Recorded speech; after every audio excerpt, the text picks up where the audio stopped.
and welcome to Rajathi Family Kitchen. Actually, ஊருக்கு போனப்போ நான் எல்லா ஒரு மாமிகள் கிட்ட ஆன்டிஸ் கிட்ட கேட்டேன். நிறைய ரெசிபி சொன்னாங்க. ரெசிபி மட்டுமா சொன்னாங்க, எக்கச்சக்க ஃபுட் டிப்ஸும் சொன்னாங்க. சம்மர்ல வந்து இப்போ எங்களுக்கு கொளுத்துது இங்க வெயில். நிறைய தயிர் வாங்கி லசியா குடிச்சோம், இல்ல உப்பு போட்டு மோரா கடைஞ்சு குடிச்சோம்.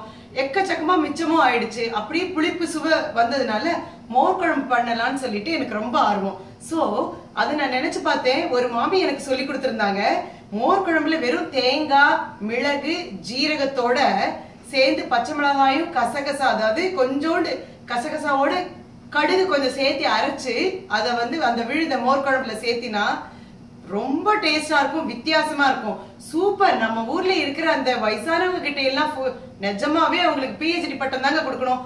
அவ்வளவு அழகா சொல்றாங்க. எக்கச்சக்க ரெசிபி நிறைய சொல்லிருக்காங்க. அவங்க சொன்ன ஃபுட் டிப்ஸ் நான் கண்டிப்பா உங்களுக்கு தெரிவிப்பேன். நானும் எங்க வீட்டுல இன்னைக்கு மோர் குழம்பு அப்பளம் தான் பண்ணினேன். நீங்களும் உங்க இந்த ஃபுட் டிப்பை யூஸ் பண்ணி பாருங்க.